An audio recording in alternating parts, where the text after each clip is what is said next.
नमस्कार। आप सभी का एक बार फिर से स्वागत है हमारे चैनल दुर्गा भक्ति मार्ग में। जय माता दी। आज हम सुनेंगे पवित्र और चमत्कारी दशा माता की व्रत कथा। जो भी श्रद्धा से इस कथा को सुनता और कहता है उसकी सभी बुरी दिशाएं दूर होती हैं और घर में सुख समृद्धि आती है। तो आइए श्रद्धा से दशा माता की कथा सुनते हैं। एक समय की बात है, एक राजा था। उसका नाम था नल और उसकी एक पत्नी थी और उसकी पत्नी का नाम दमयंती था। एक दिन रानी महल के छज्जे पर खड़ी थी। रानी ने देखा कि महल के नीचे एक बुढ़िया दशा माता का डोरा बांध रही है और सबको कहानी भी सुना रही है। वहां पर बहुत भीड़ लगी हुई थी। सब औरतें डोरा लेकर जा रही थी। रानी ने ऊपर से देखा और दासी से कहा कि नीचे जाकर दिखाओ कि यह भीड़ क्यों लगी है। दासी भागी भागी नीचे गई और दासी ने आकर बताया कि एक बुढ़िया दशा माता का डोरा बांध रही थी और यह डोरा लेने से घर में धन धान्य और लक्ष्मी बनी रहती है। यह डोरा कच्चे सूत से बना हुआ है और कच्चे सूत के धागे में 10 गांठ लगाकर हल्दी से रंगकर यह डोरा बनाया जाता है। दशा माता की कहानी सुनकर यह डोरा पहन लिया जाता है। तब रानी ने भी वह डोरा पहन लिया और दशा माता की कहानी सुनी। जब राजा बाहर से आए तो देखा कि रानी के गले में कोई डोरा बंधा हुआ था। राजा ने रानी से पूछा कि यह क्या है, तो रानी ने बताया कि यह दशा माता का डोरा है, इससे घर में धन और लक्ष्मी बढ़ती है। राजा ने कहा कि हमारे पास तो बहुत सारा धन है, हमें लक्ष्मी की क्या कमी। यह कहकर राजा ने वह डोरा तोड़ दिया और आग में फेंक दिया। उस दिन रात को जब राजा सोए तो स्वप्न में दशा माता दिखाई दी। दशा माता ने राजा से कहा कि राजन, मैं तुम्हारे घर से जा रही हूँ। राजा ने पूछा, तुम कौन हो? तो दशा माता बोली कि मैं लक्ष्मी का स्वरूप हूँ। मैं थी तब तक तुम्हारे घर में धन के भंडार भरे हुए थे और अब मैं वापस जा रही हूँ। मेरे जाते ही तुम्हारा सारा धन कोयला हो जाएगा। सुबह जब राजा उठे तो राजा ने देखा कि उनका धन कोयला हो चुका है। तब राजा रानी से बोले कि अब हमें इस घर को छोड़कर जाना पड़ेगा। एक ब्राह्मणी की बेटी के यहाँ पर छोड़ देंगे, जो यहाँ पर रोज दिया बाती किया करेगी, पानी भरेगी और घर में झाड़ू करेगी और घर में बैठी रहेगी। हम जाकर किसी दूसरे गांव में रहेंगे। यह कहकर राजा रानी ब्राह्मण की बेटी को अपने घर में छोड़कर गांव से बाहर चल दिए। जाते जाते एक तालाब पर पहुंचे।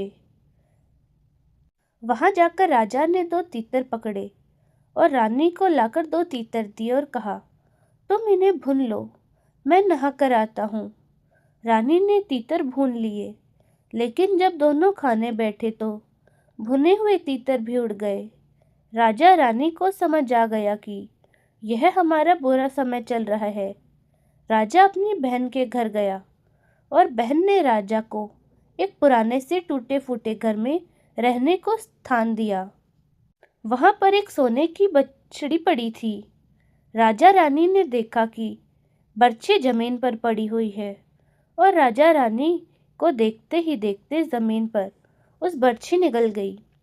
राजा ने रानी से कहा कि यहाँ से चलो, वरना चोरी का दोष हमारे सर पर लगेगा। राजा और रानी वहां से चले गए। राजा अपने पुराने दोस्त के घर चला गया। राजा के दोस्त ने राजा को एक पुराने से महल में ठहराया। वहां पर राजा और रानी ने देखा कि एक खूंटी पर 9 लखा हार टंगा हुआ है। राजा रानी जब हार को देख रहे थे तो देखते ही देखते खूंटी हार को निगल गई। राजा ने कहा कि रानी, यहाँ से चलो, वरना इस चोरी का दोष हमारे सर लगेगा। राजा रानी वहां से भी चले गए। अब रानी ने कहा कि मैं अब किसी के घर नहीं जाऊंगी। हम दोनों जंगल में जाकर लकड़ी काटकर अपना पेट पाल लेंगे। ये कहकर दोनों जंगल में चल दिए। एक सूखे बगीचे में पहुँचे तो उनके जाते ही बगीचा हरा भरा हो गया। दोनों जाकर एक पेड़ के नीचे सो गए। माली ने जब देखा कि बगीचा हरा भरा हो गया तो माली बहुत खुश हुआ और ढूंढते ढूंढते उन दोनों मुसाफिरों के पास आया। माली ने पूछा कि तुम दोनों कौन हो जिनके आते ही 12 साल से सूखा पड़ा यह बाग हरा भरा हो गया। तब राजा ने कहा कि हम तो मुसाफिर हैं, काम की खोज में आए हैं। माली ने उन्हें नौकरी दे दी और उन्हें अपने पास ही रख लिया। माली ने रानी से कहा कि तुम सिर्फ फूलों की माला बनाकर बाजार में बेचकर आया करो। दोनों वही बाग में काम करने लगे और काम करते करते 1 साल बीत गया। एक दिन मालिन कथा सुन रही थी। रानी ने देखा कि मालिन कोई कथा सुन रही है तो रानी ने जाकर पूछा कि आप ये कौन सी कथा सुन रही हैं और कौन सा डोरा ले रही हैं। मालिन ने कहा कि मैं दशा माता की कथा सुन रही हूँ और दशा माता का डोरा ले रही हूँ। अब रानी ने भी मालिन के साथ बैठकर दशा माता की कथा सुनी और डोरा लेकर गले में बांध लिया।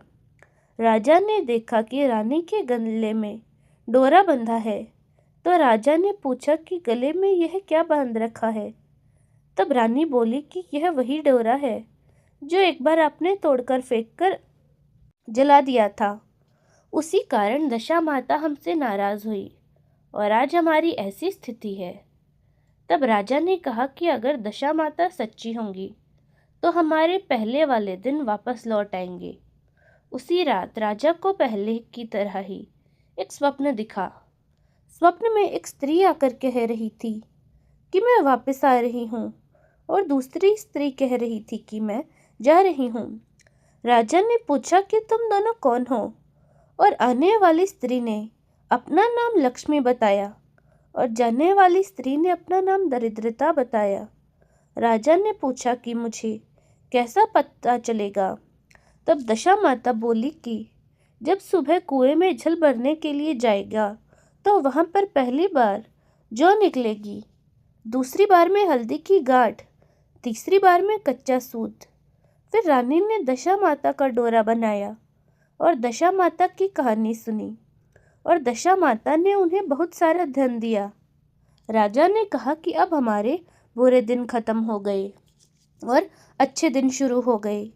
अब हमें अपने घर वापस चलना चाहिए। राजा ने घर जाने की बात मालिक को कही तो मालिक ने बहुत सारा धन देकर राजा रानी को विदा किया। वहाँ से राजा रानी वापस जाने लगे तो राजा के दोस्त का घर आया। राजा के दोस्त ने राजा को नए महल में ठहराया, लेकिन राजा ने कहा कि नहीं, मुझे उसी महल में ठहराओ जिसी महल में तो मुझे पहली बार ठहराया था। राजा उस पुराने महल में आए। वहाँ पर राजा रानी ने देखा कि जिस खूंटी ने हार निगला था वही खूंटी हार उगल रही थी। अब खूंटी पर 9 लखा हार टंगा हुआ था और राजा ने कहा कि रानी, यह कलंक भी सिर से उतर गया। वहाँ से राजा रानी सीधे बहन के घर आ गए।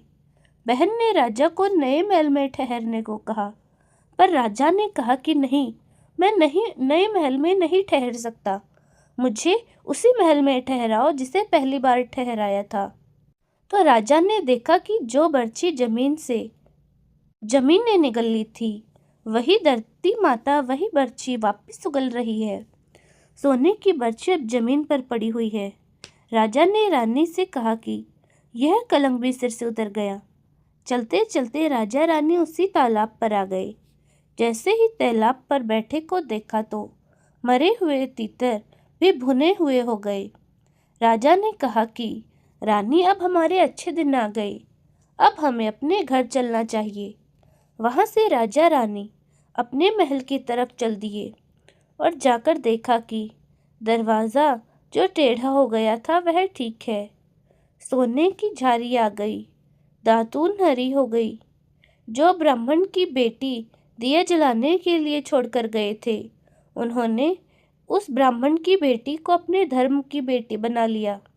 बहुत सारा धन देकर ब्राह्मण की बेटी का विवाह कराया। और अब रानी हर साल दशा माता की पूजा करती और दशा माता की कहानी सुनकर डोरा लेती, जिससे महल में दिन दुगनी रात चौगनी तरक्की होने लगी। चारों दिशाओं में धन की वर्षा हो गई। राजा रानी बहुत सुखपूर्वक रहने लगे। हे दशा माता, जैसे अपने राजा रानी के साथ पहले किया वैसे किसी के साथ मत करना, जैसा बाद में किया वैसे सबके करना। कहानी को कहने वाले, सुनने वाले और हुकारा भरने वाले सब पर अपनी कृपा दृष्टि बनाए रखना और सबके घर में अन्न और धन के भंडार भर देना। तो यह थी दशा माता की कथा। जो श्रद्धा से इस कथा को सुनता और कहता है, उसके घर में सुख समृद्धि बनी रहती है। तो प्रेम से बोलिए, दशा माता की जय हो। अगर आपको हमारी यह वीडियो अच्छी लगी तो लाइक करें, शेयर करें और चैनल को सब्सक्राइब करें। साथ ही कमेंट में दशा माता की जय लिखना ना भूलें। तो दोस्तों, कैसी लगी आपको हमारी आज की यह व्रत कथा? कमेंट्स में ज़रूर बताएं। धन्यवाद।